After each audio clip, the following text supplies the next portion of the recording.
한강은 뭐 여러분도 잘 아시다시피 이쪽 북한강 쪽은 저쪽 금강산부터 시작해서 쭉 내려와서 두물머리까지 내려오죠.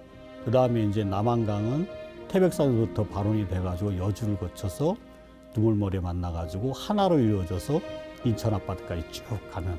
이 한강만큼 큰 강이 세계적으로도 많이 없는 걸로 알고 있거든요. 항상 이렇게 물이 유량이 풍부하고 뭐 1km가 넘는 그런 강폭을 가지고 있고 6, 70년대 한강은 뭐 마포나루터에서 빨래도 하고 수영도 하고 이렇게 기억이 됩니다. 네, 1986년, 1988년 국제적인 스포츠 행사를 서울시가 유치하면서 그 공간에 대한 대대적인 한강 종합 개발이 그 전부터 준비하는 과정에서 시작이 되었고요.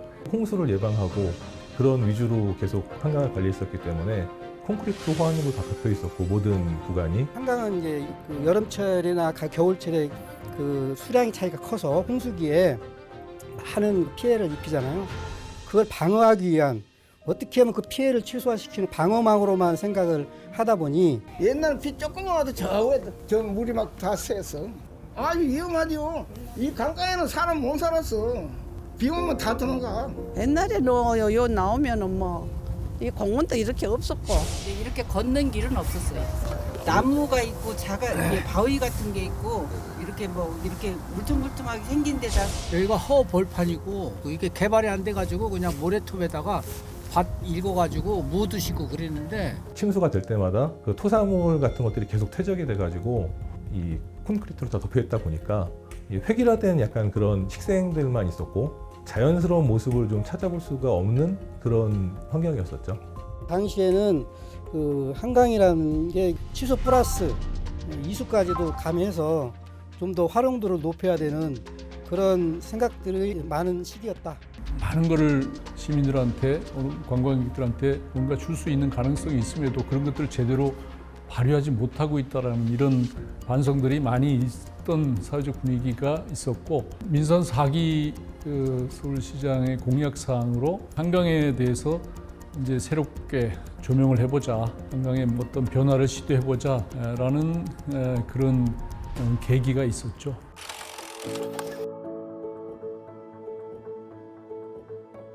도시계획상 빈 공간인데다 강남북을 단절시켰던 한강을 서울시의 중심축으로 탈바꿈하겠다는 종합계획이 나왔습니다.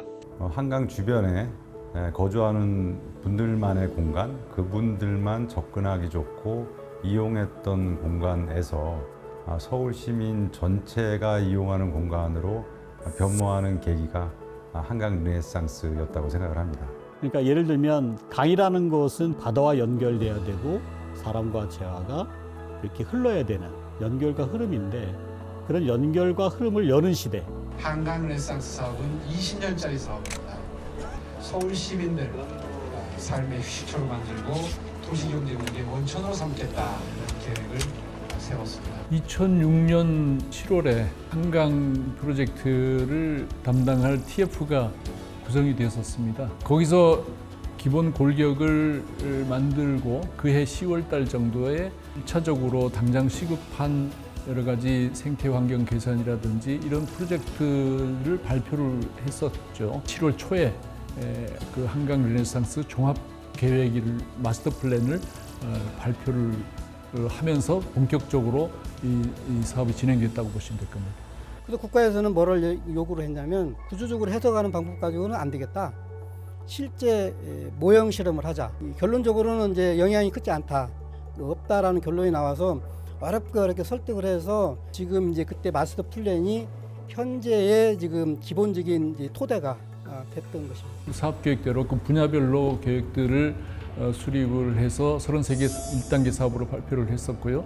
권역별로 그 특성들이 개별 사업으로서의 완성도만을 갖는 것이 아니라 그 일대 주변 공원들 그리고 서울시 도시 권역들하고 어떤 관계를 맺는지라는 것을 특징들을 종합해서 강동 권역, 중심 권역, 그 강서 권역 이렇게 세 개로 나누어서 서로 간의 유기적인 관계라든지 그 시너지 등을 강조를 하는 측면에서 그렇게 구분을 했었죠. 올림픽대로하고 바로 붙어 있는 고수원에는 침수가 되고 홍수가 났을 때 시민들의 안전과 직결되는 그런 그 제방이거든요. 그래서 그쪽은 어떻게 구조적으로 손을 댈 수 있는 부분은 아니기 때문에 그쪽은 저희가 위쪽에 흙을 더 받아서 이제 거기 녹화하는 사업을 진행을 했었고요. 이제 기존의 자연환경이 그나마 좀 굉장히 괜찮았던 곳, 그 서울에서 한강의 제일 상류 부분인 강동구의 광나루지구, 제일 하류 부분인 강서구의 강서지구, 그쪽에 이제 생태공원을 강서숲길 생태공원 그리고 암사 한강 생태공원 그 두 개를 일단 제일 처음에 사업을 시작했었고요. 정말 12군데 공원 모든 곳에 정말 손이 안 간 곳이 없을 정도로 저희가 많은 사업을 진행했었습니다. 한강 르네상스의 그 당시 그 키워드가 회복하고 창조거든요. 회복이라는 게 아까 얘기한 자연성을 회복하는 거하고 그다음에 새로운 문화의 창조, 수변 문화의 창조 뭐 이렇게 되겠죠. 그러니까 회복을 하면서 중요했던 것들이 한강공원을 재편하는 것들이에요. 뭔가 계획이라고 하는 것은 처음에 정했다고 해서 무조건 완수하는 것에서 초점을 두지 않고 유연하게 탄력적으로 수정 보완하는 작업들이 33개 사업을 진행하면서도 많이 있었던 것으로 기억합니다. 이제 지금은 벌써 이제 한 10년 이상이 지났지만 정말 이렇게 그때 당시하고는 전혀 완전히 다른 자연스러운 그런 모습으로 정착이 됐거든요. 그래서 그런 부분들은 굉장히 잘 된 부분이라고 저는 생각을 하고 있어요.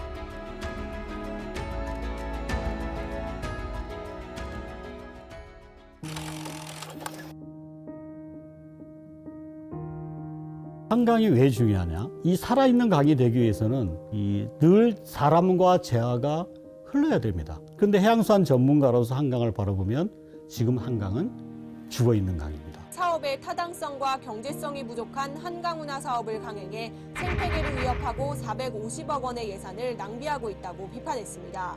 그 둔치에 나무 한 그루 심는 것도 그 한강의 물의 흐름을 방해할 수 있다는 것 때문에 굉장히 어려운 그런 시절이었습니다. 뭐 할 수 있는 것이 한계가 있었다고 봐야 되겠죠. 한강 르네상스 관련 사업들이 타당성과 경제성이 부족한 부적정한 사업이었다고 지정하였고 관련 공무원 징계 처분까지 요구하고 있습니다. 문제 제기를 하는 거죠. 의회에서. 제대로 예산 확보도 어렵고 그때 일했던 여러 분들이 고생을 많이 했죠. 징계도 내려오고 하여튼 뭐 거기에 참여했던 모든 이해관계자들이 한둘이 아니에요. 그 업체들한테 그게 굉장히 큰 짐으로 다가왔었거든요. 이제 그 당시에는 그 저희 국토관리청에서 이제 한강에 대한 허가를 다 해줬었어요. 이게 국가청이다 보니까 그럼 치수 위주의 그런 정책들을 펼쳤기 때문에 이 콘크리트관을 다 걷어낸다? 이건 굉장히 위험한 발상이다라고 걱정을 많이 하셨었고 오히려 그런 치수의 안정성을 더 강화하고 생태적으로 더 건전하게 만드는 과정이다. 설명하고 설득하는 과정이 굉장히 지난하고 어려웠던 것으로 기억을 하고 있습니다. 그 당시에도 이제 환경에 대해서 좀 걱정을 하시는 분들이 굉장히 많았어요. 항상 민원을 넣고 뭐 고발하겠다 이런 것도 있었고. 네. 한강이 크게 달라지고 있는데요. 그 첫 결과물이라고 할 수 있는 반포대교의 분수와 한강을 배경으로 하는 야외 무대가 마련됐습니다. 한강 르네상스의 첫 번째 사업지인 반포지구 둔치가 매력적인 수변 도시로 거듭났습니다. 잠수교도 4개 차로를 2개로 줄이고 나머지 2개는 자전거 도로와 보행로로 조성해 시민들이 한강을 더 가까이에서 즐길 수 있도록 했습니다. 힘든 시기 같이 이제 넘어온 사람들은 이제 이렇게 좀 어떤 끈끈하고 서로 이제 다 속사정을 알다 보니까 퇴직 이후에도 만나면 항상 그때 당시에 힘들었던 거 그냥 훈장처럼 이야기를 하고 한 15년, 20년 가까이 지나온 지금 봤을 때도 그때 기획을 잘 해놔서 이 공간이 이렇게 잘 쓰여지고 있구나 뭐 그런 생각을 합니다.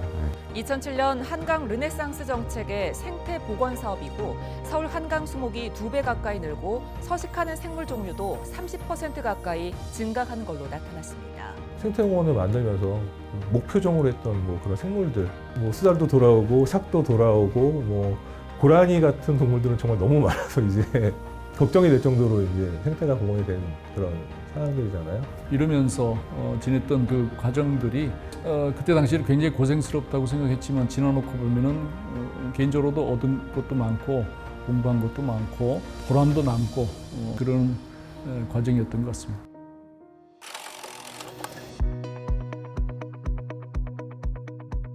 중요하게 변곡점이 됐던 어떤 큰 마스터 플랜 같은 걸 가지고 진행했던 순간들이 2007년도 한강 르네상스였고 그레이트 한강이 2023년도에 다시 한번 시대 가치에서 조금씩 조율을 해주는 계획이었다고 생각을 합니다. 오히려 지금이 바로 서울을 글로벌 매력 도시로 도약시킬 적기고 한강 르네상스 2.0 그레이트 한강 프로젝트는 도시 경쟁력 강화의 핵심이 될 것입니다. 그레이트 한강 프로젝트는 한강 르네상스의 회복과 창조라는 두 기조를 그대로 이어받아서 업그레이드하는 프로젝트인데요. 그레이트 한강 프로젝트는 총 55개 사업으로 추진 중에 있고요. 현재 26개 사업이 완료되어서 47% 완료되었습니다.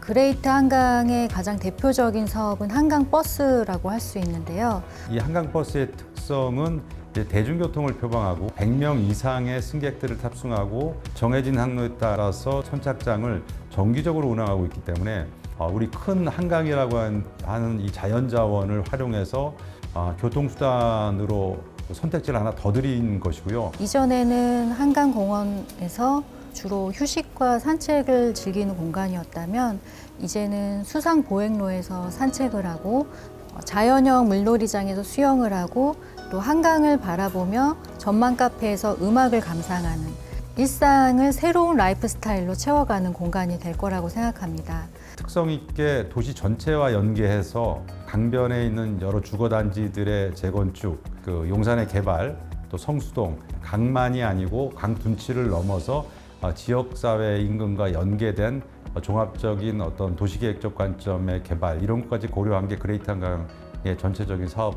골자라고 말씀드릴 수 있겠습니다. 그레이트 한강에는 다양한 축제와 매력적인 공간들이 많이 있는데요. 그 중에서도 잠수교 뚜벅뚜벅 축제는 가장 많은 인파가 몰리는 가장 한강의 핵심적인 축제입니다. 교량 위에 빈백에 누워서 무지개 분수가 떨어지는 모습을 보면서 힐링을 할 수 있는 공간인데요. 그곳에서 잠시 머무는 동안 다른 세상에 있는 것 같은 굉장히 새로운 경험을 하실 수가 있습니다. 가슴이 답답할 때 또 운동하고 싶을 때 언제든지 나갈 곳 1순위가 저는 한강을 떠올릴 수밖에 없다. 그래서 저는 시민들의 생활 속에 이미 깊이 들어와 있다. 자연과 공존하는 한강의 대표적인 사업은 한강에 있는 5개 생태공원을 재정비하는 사업과 콘크리트 호환으로 덮여진 공간을 흙과 돌과 자갈 등 자연 소재로 자연성을 회복하는 사업입니다. 전체 57km 호환 중에 49.5km를 완료하여서 87%로 완료된 단계입니다. 자연형 호환 사업을 통해서 물에서 사는 생물들이 육상으로 올라올 수 있는 그런 통로를 제공하기 위해서 이제 사업을 진행하고 있는 거거든요. 조금 더 건강한 그런 수변의 모습을 보실 수 있을 것 같습니다. 서울 시민들은 서울 랜드마크 첫 순위로 한강을 뽑았습니다. 고궁이 1위, 한강이 4위였던 10여 년 전과는 달라진 인식을 보였습니다. 과거에 서울을 떠올릴 때 가장 상징적인 게 뭐냐 하면 역사 문화 쪽인 뭐 고궁이라든지 뭐 남산 타워, 이제 점차 한강이라고 하는 여기에 대한 그 명소와 가치 부여가 높아지고 있는 것 같습니다. 세계의 그 수도인 대도시 중에 이렇게 큰 강을 도시 중간에 가지고 있는 도시가 없다 보니까 그것도 굉장히 그 특성이 있고요. 이런 공간에 대한 서울의 어떤 매력을 다른 도시와 비교해서 좀 강점을 가질 수 있는 그런 자연환경으로서 브랜드 가치를 전 충분히 가지고 있고 지금 그게 인정받고 있고 올라가고 있다 이렇게 생각을 합니다.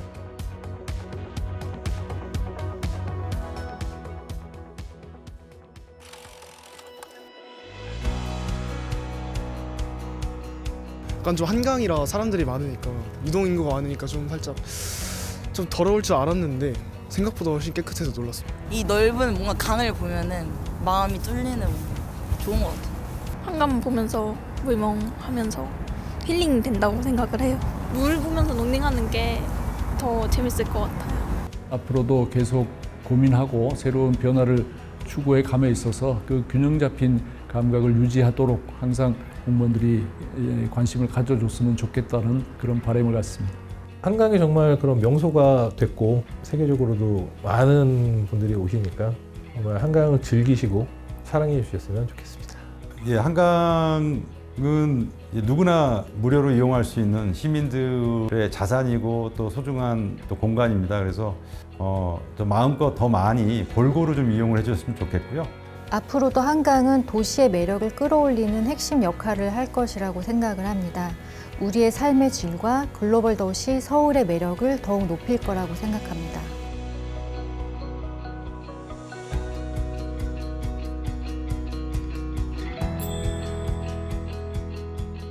나에게 한강이란 종합 선물 세트다. 기대가 합니다. 우리 집 안방이었다. 청춘이었다. 기회였고 보람이다. 저를 진정한 서울 시민으로 만들어준 것입니다. 심장을 뛰게 하는 공간이다. 나에게 한강이란 이제껏 만나보지 못한 가장 어려운 시험이다.